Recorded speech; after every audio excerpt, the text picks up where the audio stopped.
थानागाजी से जयपुर तक दिखा जोश। एनएसयूआई राष्ट्रीय अध्यक्ष विनोद जाखड़ के स्वागत में 80 वर्षीय रिटायर्ड तहसीलदार जगदीश प्रसाद वर्मा भी पहुंचे। समर्थकों ने डीजे पर लगाए ठुमके। Thanagazi National Students Union of India NSUI के राष्ट्रीय अध्यक्ष बनने के बाद विनोद जाखड़ के शनिवार को जयपुर पहुंचने पर उनके समर्थकों में जबरदस्त उत्साह देखने को मिला। जयपुर इंटरनेशनल एयरपोर्ट पर छात्र नेताओं और कार्यकर्ताओं ने उनका जोरदार स्वागत किया। एयरपोर्ट से उनका काफिला रैली के रूप में राजस्थान यूनिवर्सिटी तक पहुंचा, जहां बड़ी संख्या में छात्र कार्यकर्ता मौजूद रहे। स्वागत रैली के दौरान राजस्थान यूनिवर्सिटी में उनके पूर्व प्रतिद्वंदी रहे रणवीर सिंघानिया भी अपने समर्थकों के साथ मौजूद रहे और उन्होंने भी जाखड़ का स्वागत किया।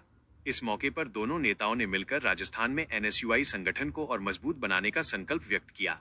इस दौरान मीडिया से बातचीत में जाखड़ ने कहा कि देश और प्रदेश में कई ऐसी समस्याएं हैं जिन पर केंद्र सरकार पर्याप्त ध्यान नहीं दे रही है। उन्होंने कहा कि बेरोजगारी देश का सबसे बड़ा मुद्दा बन चुकी है, लेकिन इस दिशा में गंभीर प्रयास नहीं हो रहे हैं। साथ ही युवाओं में बढ़ती ड्रग्स की लत को भी उन्होंने गंभीर चिंता का विषय बताया। जाखड़ ने शिक्षा व्यवस्था पर भी सवाल उठाते हुए कहा कि देश में शिक्षा का स्तर लगातार कमजोर होता जा रहा है। शिक्षा का बजट कम किए जाने से देश भर के विश्वविद्यालयों की स्थिति प्रभावित हो रही है। उन्होंने कहा कि एनएसयूआई इन मुद्दों को प्राथमिकता में रखते हुए देश भर में छात्रों की समस्याओं को उठाएगी और आंदोलन के माध्यम से न्याय दिलाने का प्रयास करेगी। उन्होंने अपने छात्र राजनीति के अनुभव साझा करते हुए बताया कि वे स्वयं छात्र राजनीति से निकलकर राष्ट्रीय स्तर तक पहुंचे हैं। वे राजस्थान यूनिवर्सिटी में छात्र संघ चुनाव जीतकर अध्यक्ष भी रह चुके हैं। उनके अनुसार छात्र संघ चुनाव कैंपस में लोकतांत्रिक माहौल बनाए रखने और छात्रों की आवाज उठाने के लिए बेहद महत्वपूर्ण होते हैं। उन्होंने कर्नाटक सरकार का उदाहरण देते हुए कहा कि वहां कांग्रेस सरकार ने छात्र संघ चुनाव दोबारा शुरू करने की घोषणा की है, जो स्वागत योग्य कदम है। वहीं राजस्थान में भी छात्र संघ चुनाव बहाल कराने की मांग को लेकर एनएसयूआई लगातार आंदोलन कर रही है। इस स्वागत कार्यक्रम में थानागाजी क्षेत्र से भी समर्थक जयपुर पहुंचे। कांग्रेस एससी प्रकोष्ठ के जिला उपाध्यक्ष धर्मवीर वर्मा के नेतृत्व में कार्यकर्ता और समर्थक जयपुर पहुंचे। उनके साथ करीब 80 वर्षीय जगदीश प्रसाद वर्मा, सेवानिवृत्त तहसीलदार की उपस्थिति भी चर्चा का विषय रही, जिन्हें देखकर कार्यकर्ताओं में खासा उत्साह देखने को मिला। इस मौके पर धर्मवीर वर्मा, जगदीश प्रसाद बुढ़ानिया, राजेश वर्मा, नवरतन वर्मा, सुरेश बलाई, श्यामलाल ब्रिजवाल, प्रदीप सीताराम भड़ाच सहित कई समर्थक मौजूद रहे। समर्थकों ने डीजे की धुन पर जयकारों के साथ खुशी जाहिर करते हुए ठुमके भी लगाए और विनोद जाखड़ के राष्ट्रीय अध्यक्ष बनने पर उत्सव जैसा माहौल बना दिया। क्या आप चाहेंगे कि मैं इस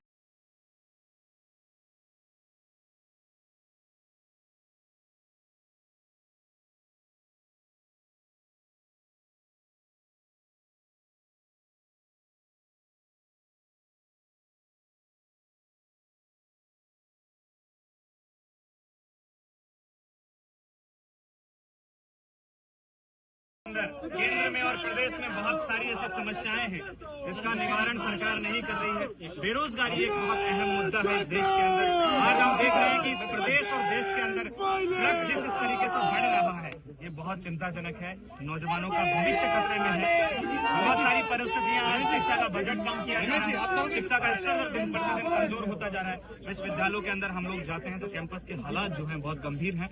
तो ये सब एनएसयूआई की प्राथमिक मुद्दे हैं। हम छात्रों के बीच में जाएंगे, उनके बीच में उनकी बात सुनेंगे और कोशिश करेंगे कि हम उनके हक और अधिकार की जो लड़ाई है उसको मजबूती से उठाकर उनको न्याय दिला सकें। विनोद, आप छात्र संघ चुनाव से आगे बढ़े, लेकिन राजस्थान में छात्र जल्दी चुनाव नहीं हो रहे। बिल्कुल, देखिए मेरे जैसे हजारों नौजवान जो हैं छात्र राजनीति से निकलकर देश की राजनीति में पहुंचे हैं, तो ये बहुत अहम होता है छात्र संघ का चुनाव होना। मैं धन्यवाद देता हूँ कर्नाटक सरकार का, जहाँ पे कांग्रेस की सरकार है। कल ही उन्होंने जो है छात्र संघ के चुनाव को बहाल किया है। राजस्थान के अंदर भी हम लोग जो है, मैं जब यहाँ का प्रदेश अध्यक्ष था तब मैंने संघर्ष किया, आंदोलन किया, लेकिन सरकार एक दिन प्रेस कॉन्फ्रेंस करती है कि हम करवाएंगे, आश्वासन देती है, लेकिन बाद में जो है